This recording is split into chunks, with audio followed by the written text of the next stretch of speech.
Bismillahirrahmanirrahim. Assalamualaikum warahmatullahi wabarakatuh. Perkenalkan, kami mahasiswa dari Universitas 19 November Kolaka, Fakultas Teknologi Informasi, jurusan Sistem Informasi. Pada video ini kami akan menjelaskan materi atau pengertian dari stock flow diagram serta memberikan salah satu contoh bagaimana cara membuat stock flow diagram yang kondisinya itu kita ambil dari lingkungan sekitar. Baiklah, langsung saja. Definisi dari stock dan flow diagram atau biasa disebut SFD. Nah, SFD merupakan pengembangan dari causal loop diagram atau CLD yang digambarkan dalam diagram yang terdiri dari dua jenis variabel, yaitu stock dan flow di dalam pemodelan sistem dinamik. Stock dan flow digunakan dalam mempresentasikan aktivitas pada suatu lingkar umpan balik. Nah, stock dan flow diagram ini merupakan penjabaran lebih rinci dari causal loop diagram karena pada SFD ini memperhatikan pengaruh waktu terhadap keterkaitan antar variabel, sehingga nantinya setiap variabel mampu menunjukkan hasil akumulasi untuk variabel level dan variabel yang merupakan laju aktivitas sistem tiap periode waktu disebut dengan rate. Nah, variabel stock atau level menyatakan kondisi sistem pada setiap saat. Level merupakan akumulasi dalam sistem dan level sistem lebih dikenal sebagai state variable system. Nah, variabel stock merupakan suatu struktur kebijaksanaan yang menjelaskan mengapa dan bagaimana suatu keputusan dibuat berdasarkan kepada informasi yang tersedia di dalam sistem. Rate inilah satu-satunya variabel dalam model yang dapat mempengaruhi level. Nah, ini merupakan salah satu contoh dari SFD serta CLD, tapi dalam bahasa Inggris. Nanti akan dijelaskan oleh teman saya serta dibuatkan salah satu bentuk stock flow diagram dalam bahasa Indonesia agar dapat memudahkan kita dalam memahami stock dan flow diagram. Nah, lanjut ke simbol dari stock and flow diagram. Yang pertama yaitu box atau level variabel.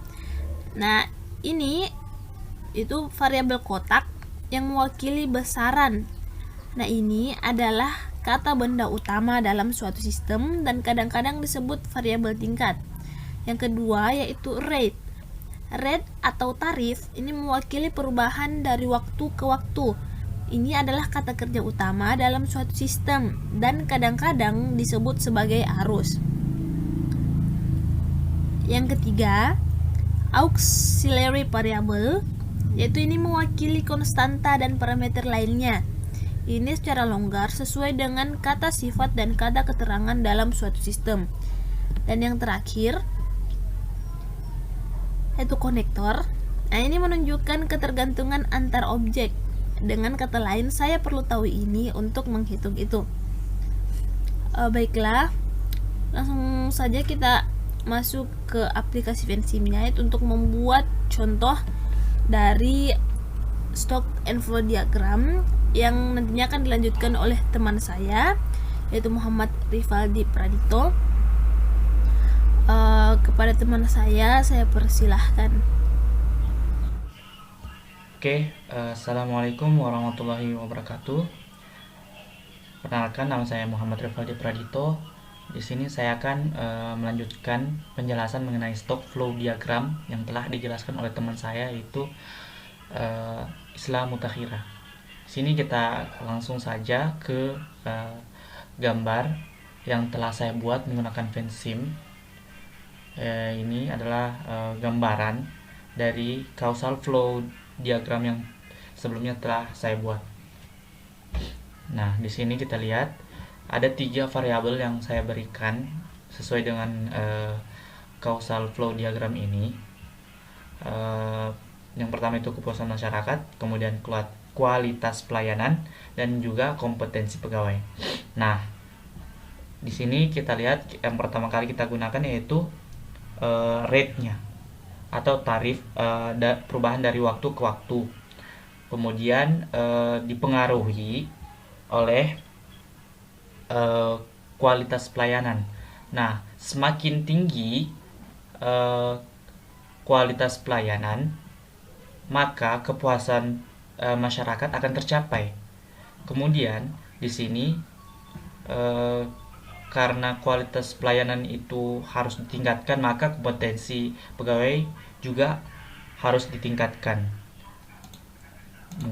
Ini gambarannya. Kemudian kompetensi pegawai, semakin tingginya permintaan kualitas pelayanan, maka kompetensi pegawai akan semakin tinggi.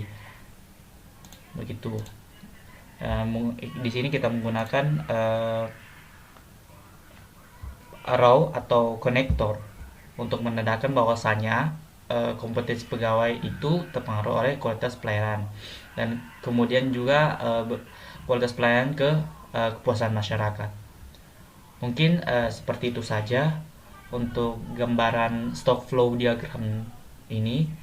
Terima kasih, mohon maaf karena banyak-banyak salah kata di dalam penjelasan ini. Terima kasih. Assalamualaikum warahmatullahi wabarakatuh.